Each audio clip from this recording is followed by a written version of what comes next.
When I hired people, I said, let's give this opportunity that we have to the next generation coming.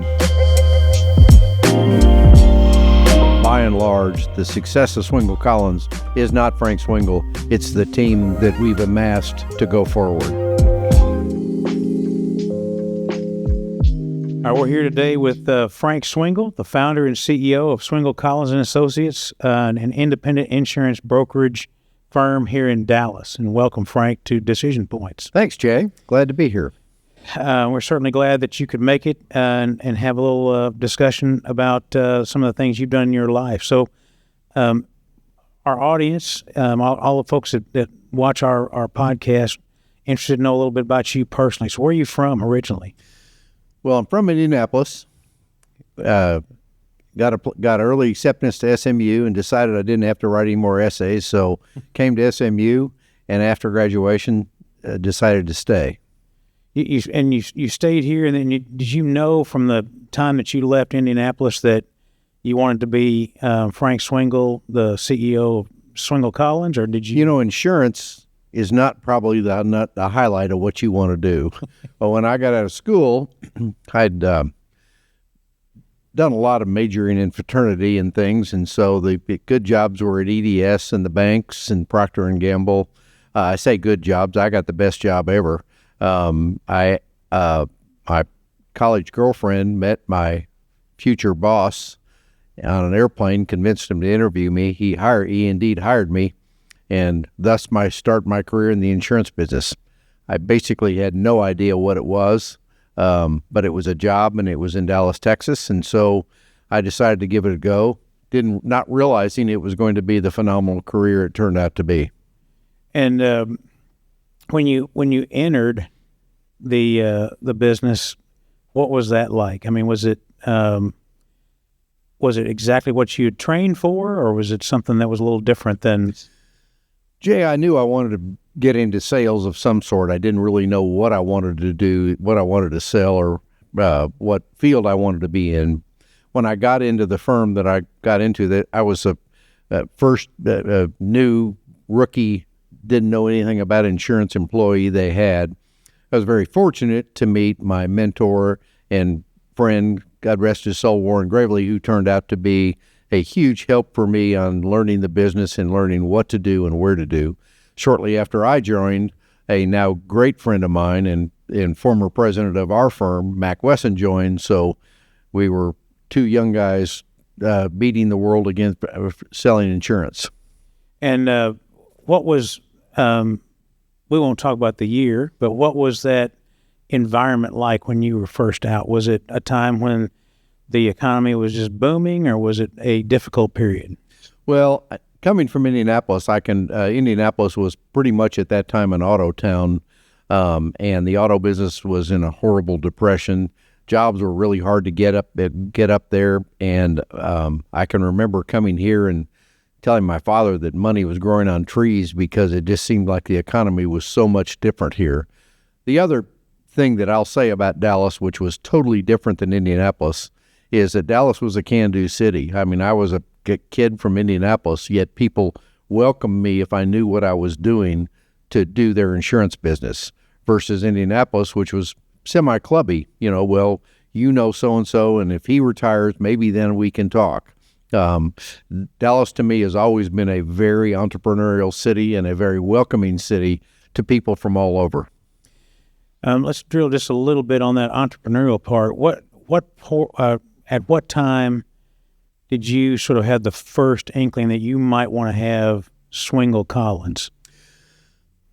The best thing that happened to me was the firm that I joined sold to a national firm, and after I'd been there about 4 years, they brought in another person to run the firm. It was a blessing in disguise. He was not the nicest person, not the greatest person, not somebody I had any respect for whatsoever. And I realized that I didn't want to work for somebody like that for the rest of my career. And so I began to look for other alternatives, and that's what the foundation of Swingle Collins. There's some very, very now passed away, but great insurance agents in Dallas I got a lot of advice from. Most of them said, you're crazy to go start something on your own. But, I thought, why not? My wife had a job. We didn't have kids. Let's give it a go and see if we can make it work. Let's go a little further into that portion of it. What were some of the things that were that made you the most apprehensive about starting on your own? Well, in order to sell insurance, you have to have insurance products to sell. And when the firm was started, one of the problems was you had to have a certain volume to get the carrier to represent you. So if you wanted to get Hartford, you had to have so much volume. In Chubb, you had to have so much volume. And if you don't have a variety of carriers to choose from, you can't sell effectively. You can't offer the product, the breadth of the product you need to.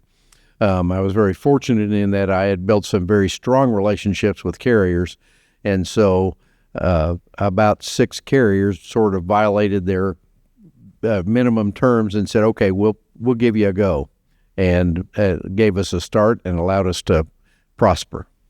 And did that allow you to convince others to join you in the effort, or were you sort of with just a small group of sales team that was making it happen? Well, when we started, Mike Collins, who was going to do non-controlled foreign corporation captives at the time, in the mid-'80s, that market went away. He didn't really want to sell retail insurance, but I'd had the licensing and the corporate bylaws and more importantly, the stationery all done.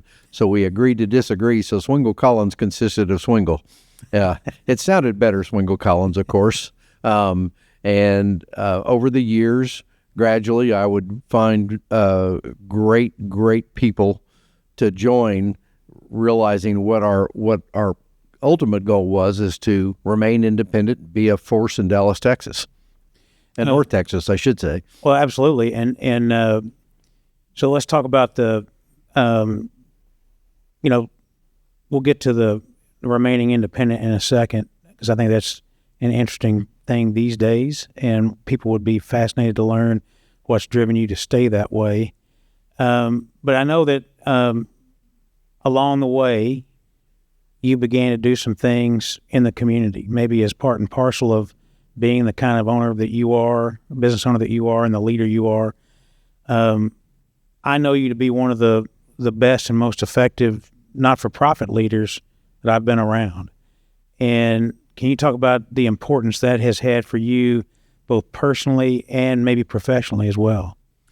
I think giving back is very important. I've always thought that. Our family always thought that. Realizing that I was a Yankee in Dallas, Texas, it was very important for me to begin to get involved. I think some of the first things I got involved with was after graduating from SMU was the Young Alumni Association. You get to know people. You get to show that you're not just there sitting in a chair when you're in a meeting, but you're actually willing to do something. And I think that's the thing that giving back is. We have over the years I've done a lot, and that sounds boastful. I'm sorry. I mean, I've done a fair amount and seen those folks, not you, Jay, for sure, that join a nonprofit or organization, and they just want to put it on their resume, and that's not the important thing. Dallas is a really give back city, and that's the neat thing about Dallas is it's give back and work hard for those that you feel obligated to. Sure. I think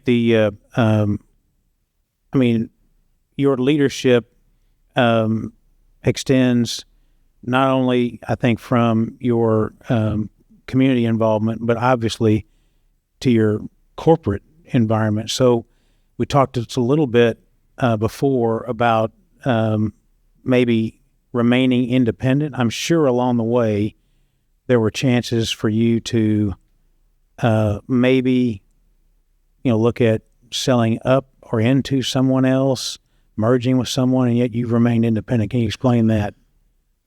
We have a niche of business that we target, and it's midstream business. The large brokers, the large national brokers go after the Dallas 100 accounts, maybe 500 accounts. Our niche is entrepreneurial business and high net personal lines. And if we stay within that niche, our independence and our ability to react quickly gives us the ability to do that effectively and efficiently. And so we have strived to do that. As larger firms come in and try to buy you, they want you to upscale and go after bigger business. We're fine doing the size that we're doing. The other thing is, when I hired people or asked them to come join me in the journey, I said, let's make this go and let's give this opportunity that we have to the next generation coming. So it was really my word that we're not going to sell. And that's the reason, because the prices have almost tripled since I started. The value of the agencies have almost tripled since I started. I don't know if I'd make the same commitment. I certainly would. This has been a phenomenal business for me, a phenomenal business for the 22 shareholders we now have at Swingle Collins, and hopefully for the hundreds of shareholders we have going forward, because we've developed a perpetuation plan that can continue to work time and time again. So obviously during the time that you've run Swingle Collins and made it into the firm that it is, you have taken great care to put the right people in the right seats at the right time. Can you talk a little bit about the challenges and the rewards that represents? I can't even begin to say how blessed we've been with the right people at the right time. From our first employee we hired, we've made a few mistakes over the years, Jay, but by and large, the success of Swingle Collins is not Frank Swingle. It's the team that we've amassed to go forward. And that's true today. Yeah, it's been true. I think we are a very slow hire. There are some insurance firms that, they'll take you, throw you up against the wall and see if you stick. And they'll hire 10 people and luckily they'll walk out with 2. We don't want that, because of the time and expense that we spend with our folks and the mentoring and the training we do. We don't want to waste our time on people that don't want to be there. So we really try to take a long time when we interview people to make sure that they too want a career and they too have a long-term aspect when they come in. And that breeds loyalty. It allows us to hire people that have the same goals that we have. And that's the important thing, is keeping our folks aligned with the goals that we have, so we don't have somebody going off in left field. One of the things that we have passed on over the years are some mavericks that have come in. I mean, they're great salespeople. They can sell anything to anybody, but they're not the nicest people in the world, and they don't seem to be team players. And that's not us. We don't want that, because everybody helps everybody at our firm. It does seem like that, from what I know about Swingle Collins from the outside looking in, that it is very much a team that people are proud to be a part of. Well, I hope so. I mean, I certainly am, and I'm proud of the team we have, because it's been it's by design and it works. And if we hire somebody that doesn't seem to want to fit, we try our best to help them. My goal, Jay, is I don't want anybody to come to work and not want to come to work. Sure. That doesn't breed happy customers. And so you would take pride in the fact that your team represents you, that you feel comfortable when they're out speaking with someone, that when that client talks to you, that they give you feedback that says they handle it the way that you would. I think we all handle it the way we all handle it, if that makes more sense, because I learn from them as much as they learn from me. But there's nothing more rewarding than have a customer saying, "Thank you, this is great." And we get a lot of testimonials like that. We encourage our customers to give us feedback, good or bad, because the bad feedback, and when we have a customer leave, we want to find out why they left. Why did you go? Well, my brother-in-law got in the business. Well, great. Okay, that might work. That's right. That's one that passes. Talk just a little bit about any time that during your career as the CEO of Swingle Collins, where you might have tossed and turned at night a little bit, just where it felt a little risky, maybe like you were thinking, hey, maybe this would be the time to do something different with my strategy? The important thing for us is to put our heads down, continue to do what we did, making sure that our markets, our insurance carriers we represent are happy with what we're doing. And as long as that's good, we have a product to sell and we can go forward. Expertise is one of our tenets. And so as long as we do a good job for our customers, we will continue to be able to survive.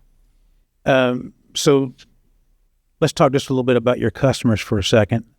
I think probably most people watching this might know a lot of your customers. You've got many of them. What have your customers begun or become accustomed to from your firm?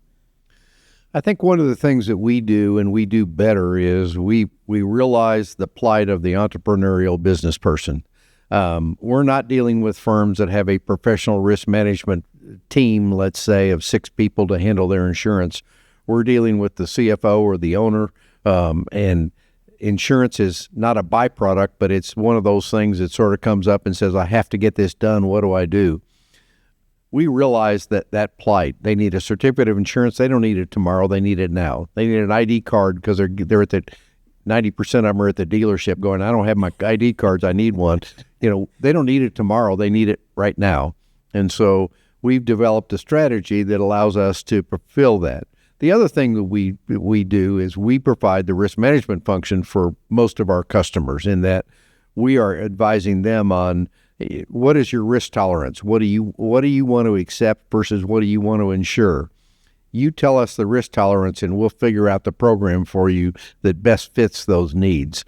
Some people want every little nick in their windshield covered. Some people don't even want the car covered if it's in a wreck. And so we're not here to tell them what they want. We're here to fill the need with their desire for risk tolerance. So, I know you've been doing this for 40 plus years, and thought you weren't going to bring up age. Well, we're not going to talk about you started out when you were 5 years old, but I think while there might be some snow on the roof, it's obvious there's a fire inside.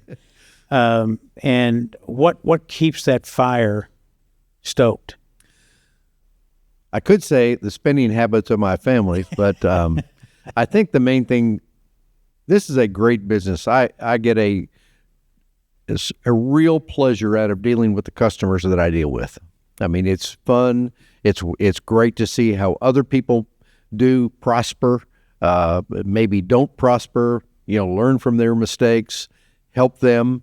I hope that customers that may be listening to this realize that I feel that we can help them as much as they can help us. And I've got 40-year customers that are truly friends, and we built businesses together.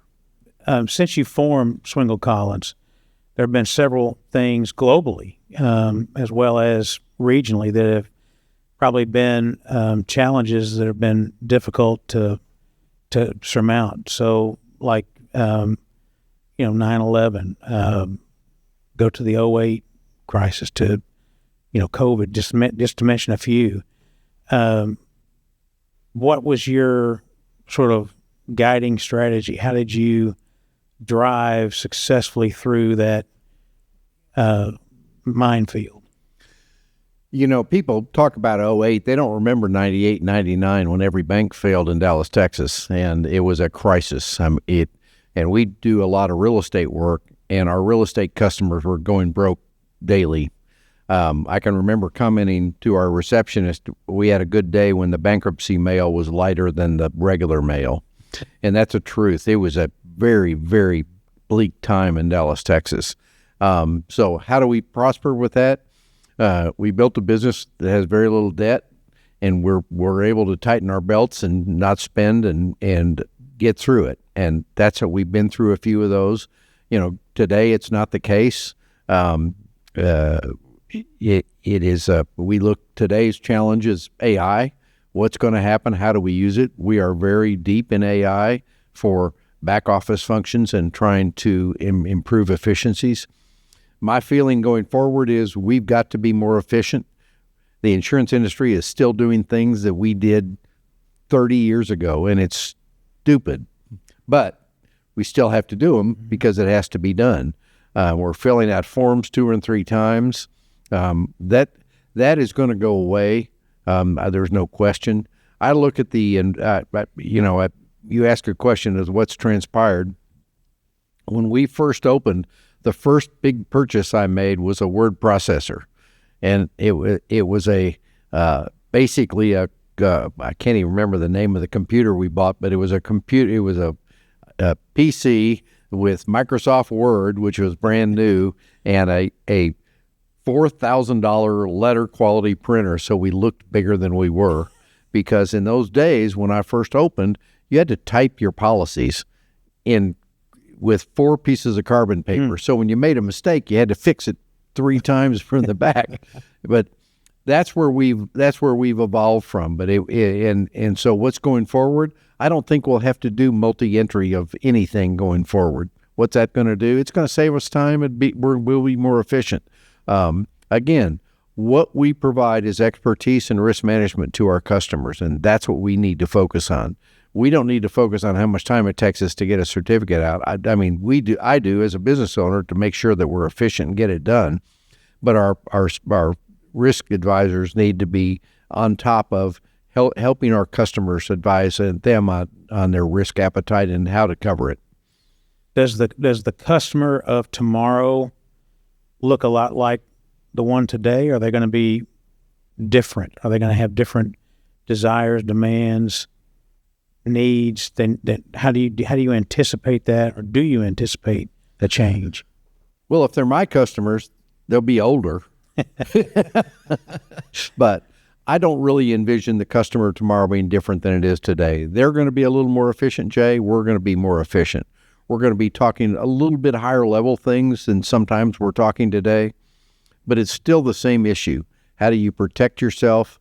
What are you doing that's going to create a detrimental effect on your business that will not allow you to go forward? And how do we protect that if we can protect it? And that's what our goal is. So, what would this Frank tell young Frank, now that you have the benefit of this 40-year journey to reach where you are? What would you tell young Frank that was on the verge of starting Swingle Collins? I would say 2 or 3 things. One, I'm not the brightest star in the box. I work hard, be there, be responsive. I think the number one thing that we hear from new customers is, the son of a bitch didn't call me back. Is that a bad thing? Okay. The guy didn't call me back and didn't respond. I needed something. I didn't hear from him. We need to be responsive. And if you don't know the answer, don't hide from it.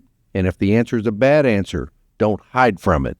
Give them the truth, give them a reasonable explanation, and most people will accept it. You're not going to win all the time, and everybody's going to accept, if their prices are going up drastically because of something, and if I feel I did the best job, I'll explain it to them, and if they leave, they leave.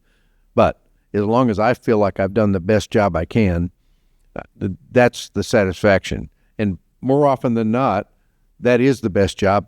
They'll find out that we did do our job correctly. And, the other thing that I'll say is, we're ladies and gentlemen in business. There's no reason for a temper tantrum. There's no reason if you get fired from a customer, do it gentlemanly or ladylike, offer to help them with the transition. There is no sense in creating an enemy of a past customer, because we have plenty of past customers back saying, we're back. We tried something else and we're back. Sure. So that's got to be rewarding when they do come back. It is. So we look back a little bit. Let's talk about how you would have defined success 40 years ago. Like when you left signing the corporate formation papers, in your mind, what would success have been? What would it look like? probably a tenth of what it is today. I mean, as a young man in Dallas, I mean, what are your needs? And get married, maybe have a couple kids and a house and a couple cars, and that. And I say that, but it's the success that I've had is I've been extremely blessed with the success I've had. It's way beyond my imagination, and my goal, Jay, is to give that opportunity to everybody that comes in as a teammate of Swingle Collins. And if you work hard and do the right thing, that can be had by everybody that comes in through the perpetuation plan we have. So let's talk about standing here today. What do you envision the next steps to be for you? What does success mean going forward? Does it mean passing that on to your people, or does it mean an exit? What would that be like? No, I mean, I've sold a vast majority. I've sold almost all of my stock in the company, so I'm down to a small level, and that was by design. We had a timing mechanism so that, as CPAs and things like that are forced. We're doing the same thing, and the reason for that is to allow the ownership to be able to pass to other people in the firm.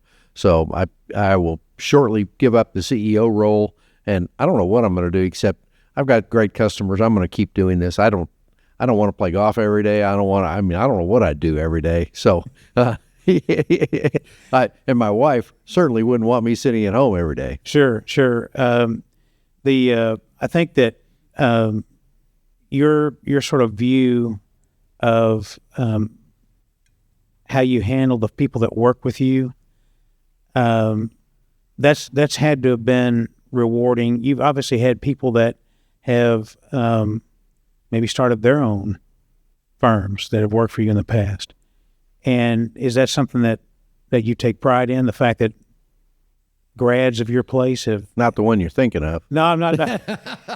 No, I'm just saying that Swingle Collins people are out carrying on what you taught them. I think two things. We've been very fortunate. We've had very few people leave the firm once they realize the opportunity that is presented in front of them. There's a lot of people in our industry.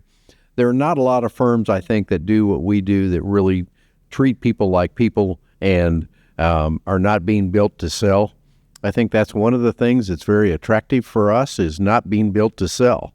Because I had a daughter that went to graduate school in the East Coast, and she came back and talking to her peers graduating. When somebody starts a business today, they don't start it to be a business for about 50 years. They build a business. Well, I want to sell this in 5 years. Yes. And it's a totally different scenario than when I started Swingle Collins. I had no desire to sell the firm ever. Do you think that the insurance industry is gravitating more toward your model, or maybe the one that you described that your daughter came home with? I think the insurance industry is going through a little bit of an upheaval. If you realize we're still a middleman in a transaction, so we've got to provide expertise and knowledge. That's the only thing we have. If we don't have value for our customers, we're gone.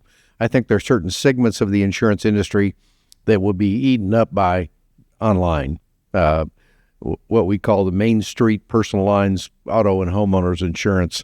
You look at some of the big carriers, State Farm and Allstate, they've got to be worried about their market share because, and what we're seeing is they're really looking at their distribution model saying, this is pretty expensive, we're going to have to fix this.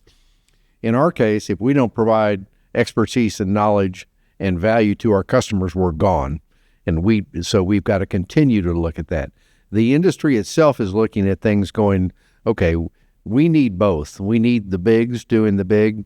The consolidation is I don't want to get into the nitty gritty, but the carriers have created a lot of the consolidation because they've offered incentives for growth. And so those incentives have caused these consolidations. All of a sudden it's going to stop. You can't keep growing. And the private equity firms have come into our business big time. And my theory is there's going to be a musical chairs, and instead of one chair going to be gone, there are going to be a few because of the debt load when you're in a debt load in a people business, it's it can be very scary. True. So let's shift maybe to a little more personal things here. What if I were at the inductor at a Hall of Fame where you're about to be inducted? And I know you to be a very humble person. I was going to say, but that must be one crappy Hall of Fame. but what would I be saying about you in terms of what you're most proud of about what you built? Because you built an incredible. Oh, I think, Jay, I've built an opportunity for people to go forward and continue and find a career. We don't want people that want a job. We want people that want a career. And I think the most proud of all of our shareholders are building careers for future people. We've done it for ourselves. We can do it for more people. If you had to say, let's say 5 years from now, and we're doing this same discussion, what would have changed? Would there be anything that would have changed? Would you have? Well, hopefully I'm alive 5 years from now. I'm right there with you. I don't think things will change. You know, since I've been in the business, the PC was going to put us all out of business, and internet was going to put us out of business, and now AI is going to put us out of business. Each one of those, and I think AI too, is going to be a tremendous tool for us to be more efficient and less cumbersome on paperwork and quote unquote paperwork. But I think that the fundamentals will not have changed in 5 years. In terms of legacy, what legacy do you want to leave with Swingle Collins, or what are you looking at that point that you would like people to say about your relationship with them as a professional? Well, I certainly hope that people say that I treated them fairly and I treated them honestly, and I was very supportive of their growth and what they're doing. I am fortunate. My daughter works there, much to some of our family's, my wife's chagrin. She's not the daughter that I said, here's the firm. She's on maybe a little bit not even, but the same even keel as somebody that started. She's been there 10 years. She's doing great. So the name of our podcast is Decision Points. So at times during your career, particularly at Swingle Collins, what are those decisions that you made that you spent the most time on that you feel like were most valuable? And then as a maybe a follow-up question to that, what are the ones that you really fretted over that you look back on and say, man, when was I worried about that? Oh, I think we make decisions every day, Jay. You know, you look at them, and sometimes you don't know the depth of the decision you made until 3 or 4 years later when it manifests itself. I think some of the things that are important are dealing with the insurance carriers we deal with, how we interact with them, what we ask of them, how far we push them, or they push us, or we let them push us. Us is very important. People are very important. We had a situation in our firm that was not a great situation with a high-ranking partner, and it worked out for the best, I think, for both of us. It was a very, very tumultuous time for a lot of people in the firm, and we came out stronger. He came out stronger, so both won. But it's those are the times, the trying times, you look at it and say, is this really worth it?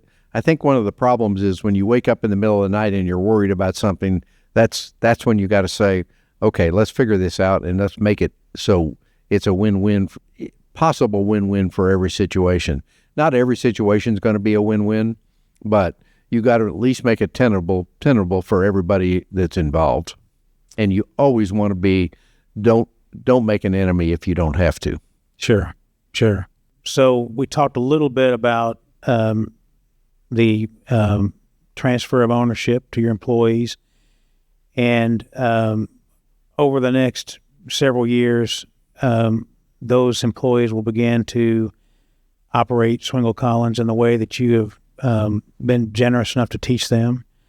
What would be your goal to see Swingle Collins in 30, 40 years? You obviously won't be here, but what would you be most proud of?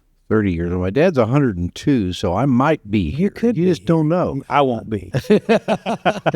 Our goal is to double every 5 years. That's our stated goal, and we've managed to do that, and we hope to continue to do that. I don't envision. I would imagine Swingle Collins would have more offices. We've got an office now in San Antonio, Denton, and Fort Worth.